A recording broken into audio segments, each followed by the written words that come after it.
नमस्कार, स्वागत है आपका। आप देख रहे हैं द न्यूज और मैं रानी गुप्ता आपके साथ। लोकसभा चुनाव से पहले कांग्रेस पार्टी को सुप्रीम कोर्ट से बड़ा झटका लगा है। जी हां, आपको बता दें कि सुप्रीम कोर्ट ने उत्तर प्रदेश बस परिवहन निगम मामले को लेकर के एक फैसला सुनाया है और अब यूपी कांग्रेस कमेटी को कोई राहत मिलती हुई नजर नहीं आ रही है। 1 करोड़ रुपए 4 हफ्ते के भीतर कोर्ट ने जमा करने का निर्देश दिया है। दरअसल सुप्रीम कोर्ट ने इलाहाबाद के उस फैसले को बरकरार रखा है जिसके खिलाफ यूपी कांग्रेस कमेटी ने सुप्रीम कोर्ट का रुख किया है। वहीं दूसरी बड़ी अपडेट की बात करें तो आपको बता दें कि अब हेमंता बिश्व शर्मा, जो कि असम के सीएम हैं, उन्होंने सीधा हमला बोला है कांग्रेस नेता राहुल गांधी पर। उनका कहना है कि अगर राहुल गांधी गुवाहाटी से जाते हैं तो हम उनके खिलाफ केस दर्ज करेंगे और उनकी गिरफ्तारी भी हो सकती है। बता दें कि इससे पहले जब राहुल गांधी की न्याय यात्रा असम में प्रवेश की तो उन्होंने असम के सीएम हेमंता पर बहुत बड़ा निशाना साधा और यह कहा कि अगर देश में कोई सबसे भ्रष्ट मुख्यमंत्री है तो वो है असम के मुख्यमंत्री। अब इसको लेकर के भी हेमंता ने पलटवार किया है और यह कहा है कि भ्रष्ट की तो बात छोड़िए, गांधी परिवार इस देश में न सिर्फ भ्रष्ट परिवार की कैटेगरी में आता है बल्कि डुप्लीकेट परिवार की कैटेगरी में भी आता है। आइए नजर डालते हैं इन दोनों ही खबरों में विस्तार से। दरअसल आपको बता दें कि यूपी कांग्रेस कमेटी को कोई राहत मिलती हुई नजर नहीं आ रही है। यूपी रोडवेज को 2.66 करोड़ रुपए चुकाने के इलाहाबाद हाई कोर्ट के आदेश पर सुप्रीम कोर्ट ने किसी भी प्रकार की कोई रोक नहीं लगाई है, बल्कि कांग्रेस से 4 हफ्ते में 1 करोड़ रुपए जमा करवाने को कहा गया है। दरअसल राज्य में 1981 से 89 के बीच सत्ता में रहते हुए कांग्रेस पार्टी ने रोडवेज की बसों का इस्तेमाल अपने राजनीतिक स्वार्थ को पूरा करने के लिए किया। अब उसका बिल अब तक इन लोगों ने भरा नहीं है और यह बिल अभी तक बकाया है। आपको बता दें, जिस तरीके से लगातार देखने को मिल रहा था कि इस पूरे मामले पर जहां इलाहाबाद हाई कोर्ट में सुनवाई हो रही थी, उसके बाद यह मामला जो है सुप्रीम कोर्ट जाता है।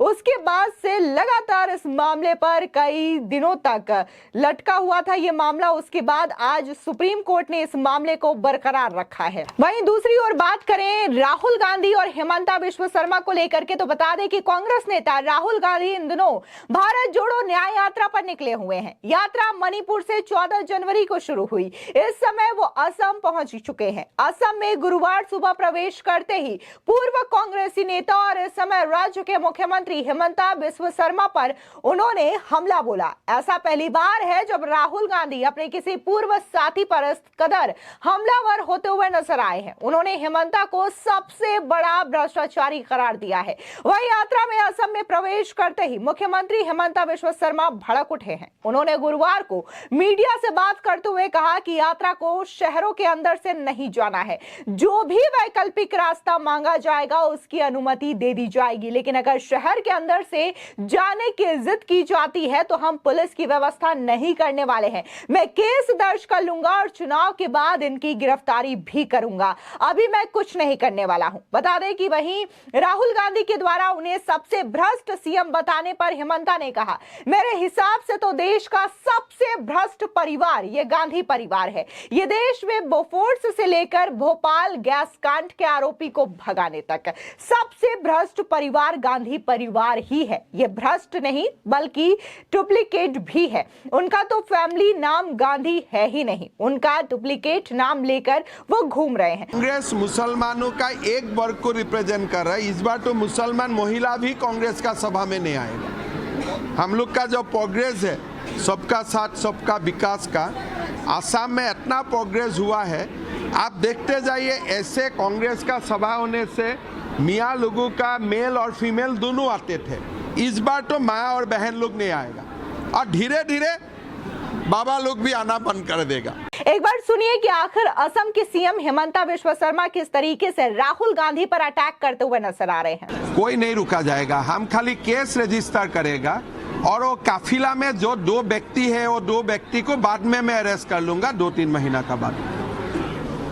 अगर कोई कानून तोड़ता है इमीडिएटली हम शो ऑफ में नहीं जाऊंगा, उनको जाने दूंगा। फिर बाद में वहां में 2 व्यक्ति है, एक एसपीजी का पहले नौकरी करता था, ऐसा जो 2 व्यक्ति है उनको 3-4 महीना का बाद मैं सरकारी मेहमान बुला के लेके आऊंगा।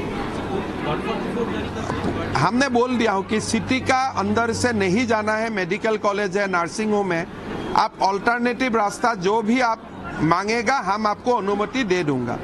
लेकिन आप सिटी का अंदर से ही जाने का जेट करेगा तो मैं कोई पुलिस का व्यवस्था नहीं करूंगा, मैं वायलेशन का केस रजिस्टर कर लूंगा और बाद में 2-3 महीना सुनाव का बाद मैं अरेस्ट कर लूंगा। अभी मैं कुछ नहीं करूंगा। दरअसल आपको बता दें कि भारत जोड़ो न्याय यात्रा के दौरान एक जनसभा को संबोधित करते हुए कांग्रेस नेता राहुल गांधी ने कहा, बीजेपी और मुख्यमंत्री असम को बांटने का काम कर रहे हैं। आप लोग जानते हैं कि हिंदुस्तान का सबसे भ्रष्ट मुख्यमंत्री असम का ही है। राहुल ने कहा कि उनके परिवार के सभी मेंबर, चाहे बच्चे हो, उनकी बीबी हो या फिर वो खुद हो, सभी किसी न किसी भ्रष्टाचार में लगे हुए हैं। वो सोचते है कि पैसे से सब कुछ खरीदा जा सकता है, लेकिन असम की जनता को पैसे नहीं खरीदा जा सकता। सुनिए राहुल गांधी कैसे हेमंता पर आरोप लगा रहे हैं कि वो देश के सबसे भ्रष्ट मुख्यमंत्री हैं। और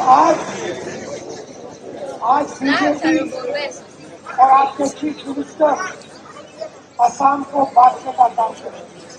आप जानते हो, मुझे कहने की जरूरत नहीं है कि शायद हिंदुस्तान का सबसे भ्रष्ट चीफ मिनिस्टर, सबसे करप्ट चीफ मिनिस्टर असम का चीफ मिनिस्टर।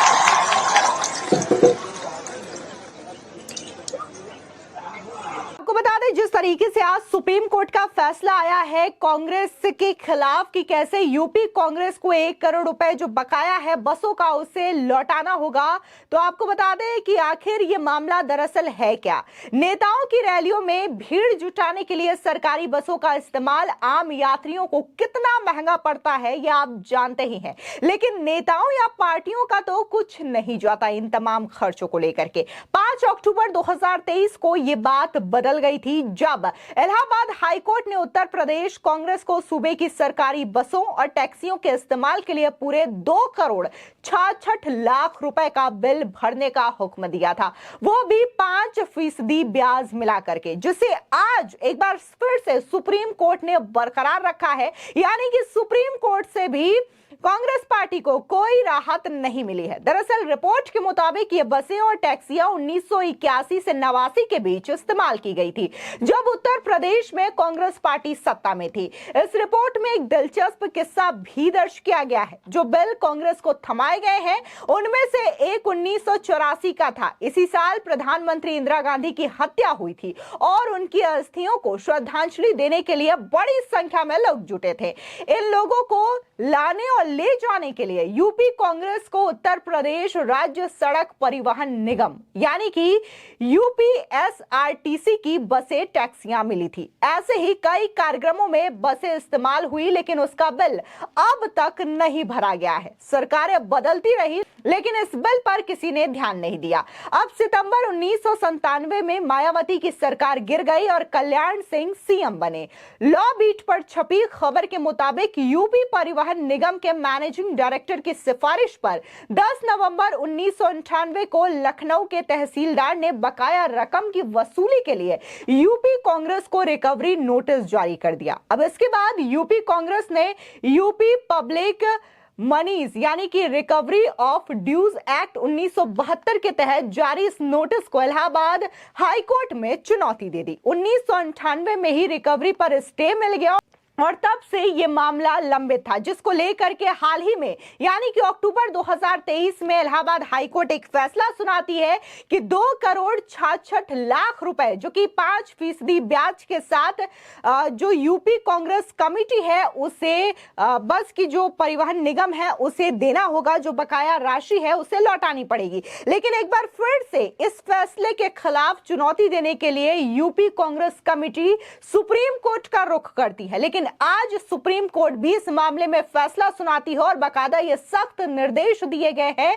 कि जो 1 करोड़ रुपया है उसे तत्काल यानी कि 4 हफ्ते के भीतर यूपी कांग्रेस कमेटी को उत्तर प्रदेश बस परिवहन निगम में जमा करने होंगे। फिलहाल यहां पर भी कांग्रेस पार्टी को कोई भी राहत मिलती हुई नजर नहीं आ रही है और एक बार फिर से देखने को मिला कि कैसे कांग्रेस पार्टी को सुप्रीम कोर्ट यानी कि देश की सर्वोच्च अदालत से कड़ी फटकार लगी है और करारी शिकस्त भी मिली है।